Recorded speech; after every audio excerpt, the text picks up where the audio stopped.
तो स्वागत है आप सबका मेमोरेबल क्रिकेट इनिंग्स पार्ट 3 में। और आज हम उस बैटिंग इनिंग के बारे में बात करने वाले हैं जो अपने एरा मॉडर्न एरा की one of the best test inning बताई जाती है। मैं 2019 एशीज की बात कर रहा हूँ। थर्ड टेस्ट मैच हेडिंगली में जैक लीच का वो सिंगल एंड बेन स्टोक्स को स्ट्राइक देना। जी हाँ, मैं बेन स्टोक्स की वो 135 नॉट आउट रन की जो उसने इनिंग खेली थी एशीज में, उसके बारे में बात कर रहा हूँ। और आज हम उसके बारे में बात करने वाले इस वीडियो में। लेकिन वीडियो शुरू करने से पहले द बेसिक्स, वीडियो को लाइक कर देना, वीडियो को शेयर कर देना और चैनल को सब्सक्राइब कर देना। तो बात 2019 एशीज की है और ये जो तीसरी टेस्ट मैच थी हेडिंगली में, वो बहुत सारे एस्पेक्ट से इंग्लैंड के लिए जीतने के लिए बहुत इंपॉर्टेंट थी। वो इसलिए कि 2019 से पहले 2017-18 में जो एशीज हुई वो ऑस्ट्रेलिया जीत चुका था, यानी कि एशीज की वो जो ट्रॉफी थी वो अभी ऑस्ट्रेलिया के पास थी। तो इंग्लैंड को अपने पास लेने के लिए उनको ये एशीज की सीरीज जीतनी पड़ेगी, ड्रॉ भी नहीं चलेगा। अगर ड्रॉ होती है तो वो ट्रॉफी जिसके पास है उसके पास ही रहती है, ठीक है। और जब तक ये तीसरी टेस्ट मैच आई तब ऑस्ट्रेलिया 1-0 से लीड कर रहा था उस एशीज में। पहली टेस्ट मैच ऑस्ट्रेलिया जीत चुका था जहां पे स्टीव स्मिथ ने अपना कमबैक किया था, दोनों इनिंग में सेंचुरी बनाई थी, ठीक है। फिर दूसरी टेस्ट मैच लॉर्ड्स पे थी जहां पे बारिश हुई थी, 3 दिन का ही मैच हुआ था, उसमें भी बेन स्टोक्स ने सेंचुरी बनाई थी। और इंग्लैंड कह सकते कि थोड़ा नजदीक आया था जीत से, लेकिन इवेंचुअली फिर वो मैच ड्रॉ हो गया था। सो ये तीसरी टेस्ट मैच में ऑस्ट्रेलिया 1-0 की लीड से आया था, ठीक है। So it is very important right now for England to win this test match, क्योंकि अगर यहाँ पे ऑस्ट्रेलिया अगर ये टेस्ट मैच जीत जाता है तो एशीज खत्म हो गई। इंग्लैंड अभी वो जो एशीज की ट्रॉफी है वो अपने पास नहीं ले पाएगा, it is impossible. The maximum which they can do is Ashes को ड्रॉ कर सकता है। So with all the aspects England को ये टेस्ट मैच जीतना बहुत इंपॉर्टेंट था, क्योंकि एक तरीके से कह सकते थे कि एशीज इज ऑन द लाइन। तो मैच में पहले ऑस्ट्रेलिया की बैटिंग आई थी और इंग्लैंड ने बहुत अच्छी बॉलिंग की थी। सबसे पहले तो ऑस्ट्रेलिया की बैटिंग लाइनअप में स्टीव स्मिथ नहीं था, क्योंकि दूसरी टेस्ट मैच में वो जोफ्रा आर्चर का जो बाउंसर लगा था उसकी वजह से बिकॉज ऑफ कंकशन उसको थर्ड टेस्ट मैच में खेलने की परमिशन नहीं मिली थी, तो तीसरी टेस्ट मैच में वो नहीं था। तो वैसे ही देखा जाए तो ऑस्ट्रेलिया की बैटिंग लाइनअप थोड़ी फ्रेजाइल है, ऐसा कह सकते हैं, क्योंकि तुम्हारा one of the main batsman ही नहीं है।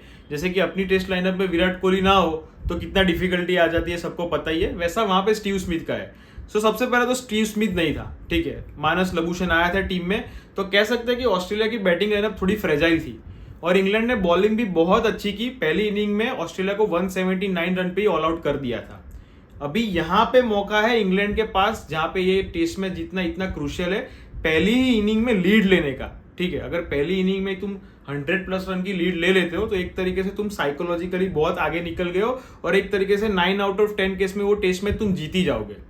लेकिन उससे पूरा उल्टा हुआ। पहली इनिंग में इंग्लैंड 67 रन पे ऑल आउट हो गया, ठीक है। एंड एक तरीके से कह सकते हैं कि उन्होंने मौका गवा दिया जहां पे वो बहुत सारे रन की लीड्स ले सकते थे। उल्टा ऑस्ट्रेलिया को 112 रन की लीड दे दी, ठीक है। यानी कि साइकोलॉजिकली ऑस्ट्रेलिया अभी गेम में थोड़ा आगे हो गया, ठीक है। जहां पे वो लोग एक मैच अभी ये मैच जीतते हैं तो 2-0 से एशीज में आगे हो जाएंगे।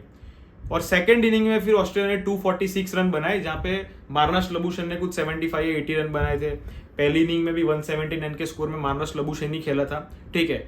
और इंग्लैंड को टारगेट मिला 359 का, ठीक है। अभी जो टेस्ट क्रिकेट फॉलो करता है उनको पता ही होगा, 300 तो चलो बहुत दूर की बात है, 250 के ऊपर जब स्कोर लाइन जाता है फोर्थ इनिंग में, 250 के ऊपर स्कोर चेस करने का आता है, कोई भी ग्राउंड हो, कैसी भी पिच हो, कितनी भी फ्लैट पिच हो पहले दिन पे, लेकिन 250+ अगर कोई टीम टारगेट चेस करने उतरती है ना, तो बॉलिंग साइड एक साइकोलॉजिकल एडवांटेज में तो रहती है टेस्ट में।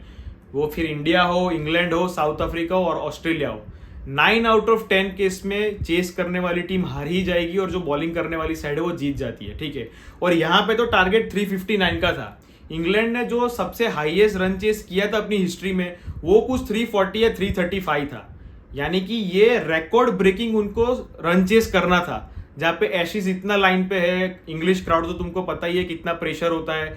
सो ये सब सारी सिचुएशन हो गई थी जहाँ पे इंग्लैंड को अभी 359 रन का टारगेट चेस करना है और इंग्लैंड के बैट्समैन आए 359 का टारगेट चेस करने के लिए। अब जब इतना बड़ा टारगेट चेस करने के लिए होता है तो दो चीजें ही होती है मोस्ट ऑफ द टाइम, या तो टीम पूरी पानी में बैठ जाती है, कुछ 100 या 120 रन पे ऑल आउट हो जाएगी और सामने वाली टीम को बहुत ईजी विन मिल जाती है, या थोड़ा सा फाइट बैक देखने को मिलता है कि 359 का टारगेट है, एक आधा प्लेयर थोड़ा 50 या 80 तक की इनिंग खेलेगा, 220 230 तक तो पहुंचेगा, एक मोमेंट पे ऐसा लगेगा कि नहीं गेम बराबर है, लेकिन उसके बाद इवेंचुअली फिर जो बॉलिंग साइड है वो जीत जाती है। ठीक है, तो यहाँ पे भी कुछ ऐसा ही हुआ। इंग्लैंड के ओपनर्स थे वो तो जल्दी आउट हो गए, लेकिन डेनली और जो रूट ने बहुत अच्छा खेला और वो लोग कुछ 70 या 80 रन की पार्टनरशिप की थी। जब डे 4 एंड हुआ तब स्कोर लाइन कुछ 130 पे 2 विकेट्स थी, यानी कि डे 5 पे ऐसा बोल सकते कि मैच थोड़ा इवनली पॉइज्ड हो गया है, लेकिन ऑस्ट्रेलिया अभी भी थोड़ा स्लाइटली आगे है, क्योंकि 2 या 3 विकेट ली और इंग्लैंड के बॉलर्स आ जाएंगे फिर बैटिंग करने के लिए, और इंग्लैंड के लिए फिर डिफिकल्ट हो जाएगा इवेंचुअली चेस करना। ठीक है, एंड डे 3 पे यही हुआ। डे 3 शुरू हुआ और कुछ 10-15 रन पे ही जो रूट की विकेट गिर गई। ठीक है, तब तक बेन स्टोक्स क्रीज पे आ गया था। जब बेन स्टोक्स क्रीज पे आया तब इंग्लैंड का स्कोर था 141 रन, यानी कि अभी और कुछ 215 रन इंग्लैंड को बनाने हैं। ठीक है, और एक तरीके से देखा जाए उस टाइम पे इंग्लैंड के 2 ही मेन बैट्समैन थे, एक था जो रूट और दूसरा बेन स्टोक्स। और बेन स्टोक्स मैं बोलूंगा उस टाइम पे ज्यादा अच्छा खेल रहा था जो रूट से। जो रूट का थोड़ा आउट ऑफ फॉर्म चल रहा था उस टाइम पे। ठीक है, लेकिन फिर भी उस मैच में जो रूट ने कुछ अच्छा खेला, कुछ 77 या 75 रन की इनिंग खेली थी और 159 रन पे जो रूट की विकेट गिरी। ठीक है, वहां पे कमेंटेटर्स भी बोल रहे थे कि क्या इंग्लैंड की यहाँ पे एशेज गई। फिर जॉनी बेस्टो आया क्रीज पे और बेन स्टोक्स और जॉनी बेस्टो के बीच में अच्छी पार्टनरशिप हुई थी, कुछ 60 या 70 रन की। अच्छे स्ट्रोक्स खेल रहा था जॉनी बेस्टो, और फिर जॉनी बेस्टो भी आउट हो गया।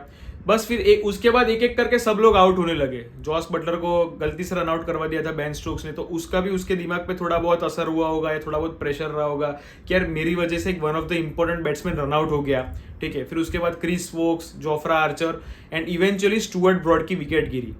जब स्टुअर्ट ब्रॉड की विकेट गिरी तब इंग्लैंड का स्कोर था 286, यानी अभी और 73 रन चाहिए और ऑस्ट्रेलिया को चाहिए 1 विकेट एशेज को जीतने के लिए। एक तरीके से एशेज को जीतने के लिए ही था, क्योंकि 2-0 हो जाता फिर it is like over, Ashes is over. Ashes तो जीत गए तुम लोग, उसके बाद अभी सीरीज ही लाइन पे है। सीरीज देख लो किसको जीतनी है किसको नहीं जीतनी है। ठीक है, तो इंग्लैंड को चाहिए 73 रन लास्ट विकेट के लिए और ऑस्ट्रेलिया को चाहिए 1 विकेट।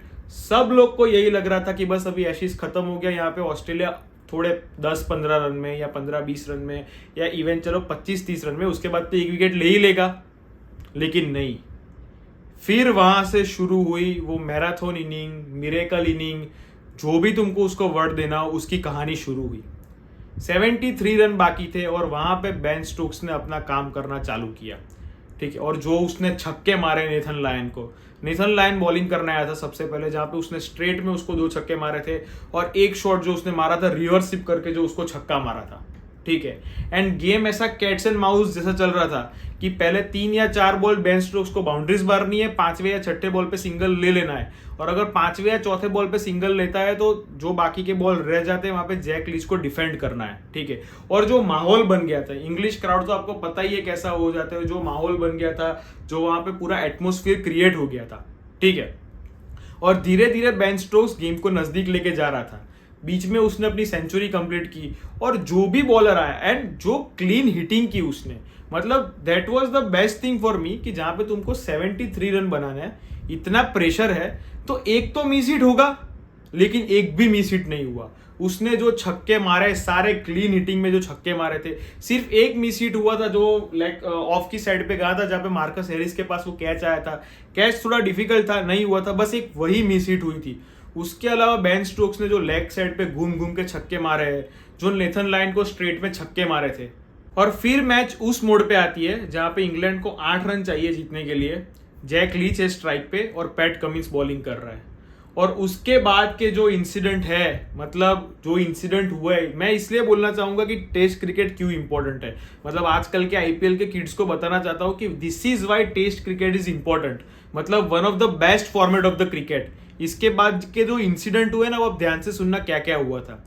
8 रन चाहिए, पैट कमिंस की ओवर का आखिरी बॉल है, जैक लीच स्ट्राइक पे है, जैक लीच को डिफेंड करना है। ठीक है, पैट कमिंस ने बॉल डाला जो कि क्लियरली विजिबल था कि लेग स्टंप के बाहर ही पिच हुआ है, जहां पे उसके पीछे के पैड पे लगा है, क्लियरली नॉट आउट है। इन लोगों ने अपील की और अंपायर ने नॉट आउट दिया, और इन लोगों ने डेस्परेशन में रिव्यू ले लिया, और वो ऑस्ट्रेलिया की सबसे बड़ी गलती थी। मैं बोलूंगा उस गलती की वजह से ऑस्ट्रेलिया वो टेस्ट मैच हारा।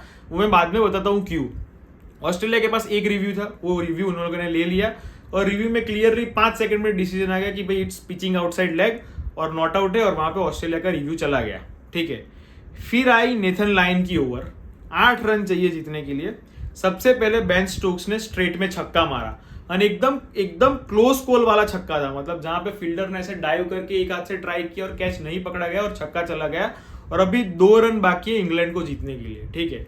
और जो यहाँ पे माहौल बनता है यार हेडिंगली में, जो इंग्लिश क्राउड है जो पूरा माहौल बना देता है, और अभी 2 रन चाहिए इंग्लैंड को जीतने के लिए। और नेथन लायन की ओवर के सेकंड लास्ट बॉल पे बेन स्टोक्स ने रिवर्स स्वीप मारी जो कि सीधा फील्डर के पास चली गई और यहाँ पे जैक लीच आधी पिच पे पहुंच गया था। और वहां पे पैट कमिंस ने बहुत सुलझा हुआ थ्रो मारा था, ऐसा भी नहीं कि पैनिक करके इधर उधर थ्रो मार दिया हो, सुलझा हुआ थ्रो एकदम ऐसा पासिंग थ्रो दिया था जहां पे नेथन लायन को सिर्फ कलेक्ट करके रन आउट करना था, ठीक है। और सारे ऑस्ट्रेलिया के प्लेयर नजदीक आ गए थे कि ये रन आउट हो ही गए और हम मैच जीत गए, और वहां पे नेथन लायन से वो बॉल कलेक्ट नहीं हुआ, ठीक है। एंड जैक लीच अंदर आ गया, अभी भी मैच लाइव है, ठीक है।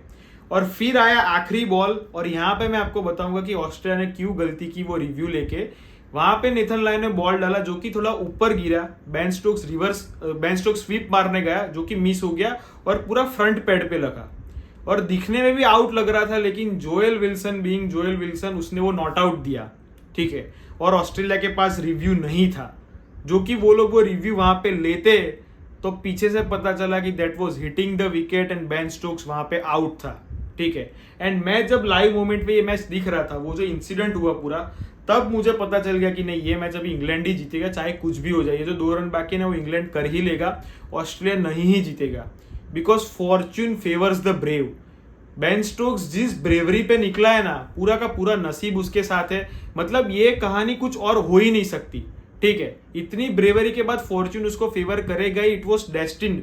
लिखा हुआ था कि ऑस्ट्रेलिया पहले वो रिव्यू लेके बिगाड़ देगा ताकि पीछे रिव्यू ना ले पाए जहां पे बेन स्टोक्स क्लियरली आउट है, ठीक है।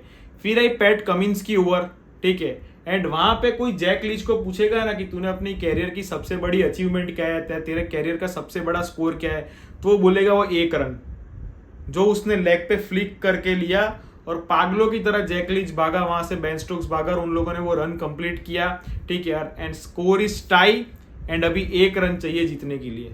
And English crowd and English dressing room ने जो चीयर किया था वो सिंगल को, मतलब जैक लीच की जिंदगी का सबसे बड़ा मैं बोलूंगा सिंगल है। कोई पूछेगा ना, वो लोग बोलेंगे मेरी सेंचुरी ये वो, जैक लीच बोलेगा मेरे लिए वो सिंगल मेरी जिंदगी का सबसे इंपॉर्टेंट रन था, ठीक है। फिर उसके बाद आया वो बॉल जहां पे लोगों ने जो नजारा देखा, ठीक है। पैट कमिंस ने बॉल डाला जो कि थोड़ा ऑफ साइड पे था, बेन स्टोक्स ने उसको कट शॉट पे चौका मारा, और जैसे ही बॉल उसके बैट से निकला है साइड एंगल से, जो वो सीन था वो जैसे ही उसके बैट से निकला था उसको क्लियरली पता चल गया कि वो चौका है। उसने तुरंत ही फिस्ट पंप देके सेलिब्रेट किया, पीछे इंग्लिश क्राउड स्टेडियम में खड़ा होकर सेलिब्रेट कर रहे हैं। और किसी ने अगर ध्यान से देखा हो तो साइड फ्रेम में नेथन लायन ग्राउंड पे गिर गया है, क्योंकि उसके दिमाग में अभी भी वो चल रहा होगा वो रनआउट वाला, ठीक है। But at that moment it was all about Ben Stokes. What a marathon and what a miracle inning that was. And this is what test cricket is. मतलब मैं आजकल के बच्चों को बोलना चाहूंगा जो आईपीएल में ज्यादा घुसे हुए हैं, नो डाउट आप सेलिब्रेट करो, आप एंजॉय करो आईपीएल में, लेकिन क्रिकेट का अगर कोई बेस्ट फॉर्मेट है ना तो वो टेस्ट फॉर्मेट है। And this is why it is the best format of the cricket, ठीक है। And it has to be done by Ben Stokes. ये बेन स्टोक्स के हाथ ही होने वाला था। कुछ प्लेयर ऐसे हैं ना, जैसे कि बेन स्टोक्स है, हार्दिक पांड्या है। जैसे कि हार्दिक पांड्या का मैं एग्जांपल लूंगा, ठीक है। इतना कुछ उसको बू किया गया 2022-23 में, डिवोर्स हो जाना, बच्चे से दूर हो जाना, इतना कुछ 1-1.5 साल तक मुंबई की पब्लिक ने उसको बू किया। उसके बाद इट वॉज डेस्टिन्ड, लिखा हुआ था कि वो 2024 की T20 वर्ल्ड कप फाइनल में आखिरी ओवर वो हार्दिक पांड्या ही डालेगा और वो मैच जिताएगा। क्योंकि अभी ना वो नसीब या फिर वो भगवान का हाथ, फिर वो कहवा ना राम राखे ना कौन चाखे, એવું છે। मतलब भगवान का हाथ उनके ऊपर आ जाता है कि भाई तेरे को गलत तरीके से इतना कुछ दुनिया ने गिराया ना, मैं तेरे को मूवमेंट देता हूँ, ले तू फिर से अपने आप को उठा, वही लोग तुम्हारे प्रेस करेंगे। 2025 की चैंपियंस ट्रॉफी में भी जो हार्दिक पांड्या ने इनिंग खेली, same goes with Ben Stokes, ठीक है। 2014-15 में उसकी एक फाइट हो गई थी बार में किसी के साथ, ठीक है, बार के बार, जहाँ पे उसको 3-4 महीने की जेल हो गई थी। उसके बाद एशिज में उसको इतना बू किया गया, इंग्लिश क्राउड तो तुमको पता ही है कैसा होता है, ठीक है। उसके बाद 2016 के T20 वर्ल्ड कप में वो जो कार्लोस ब्रैथवेट ने उसको 4 छक्के मारे थे, जहाँ पे बेन स्टोक्स की हमने हालत देखी थी क्या हुआ, ठीक है। इसके बाद इट वॉज डेस्टिन्ड कि बेन स्टोक्स के साथ ही हाथों ही होने वाला था। बीच में वो एंग्जाइटी और उनकी वजह से वो 2-3 महीने वो क्रिकेट से भी बाहर चला गया था, उसके डैड का भी कुछ डिमाइस हो गया था, ठीक है। उसके बाद वो 2019 की फाइनल में भी और ये 2019 का ये जो एशेज था, दोनों इट वाज डेस्टिन कि ये बेन स्टोक्स के हाथों ही होने वाला था, क्योंकि ना दीज आर चोजन प्लेयर्स।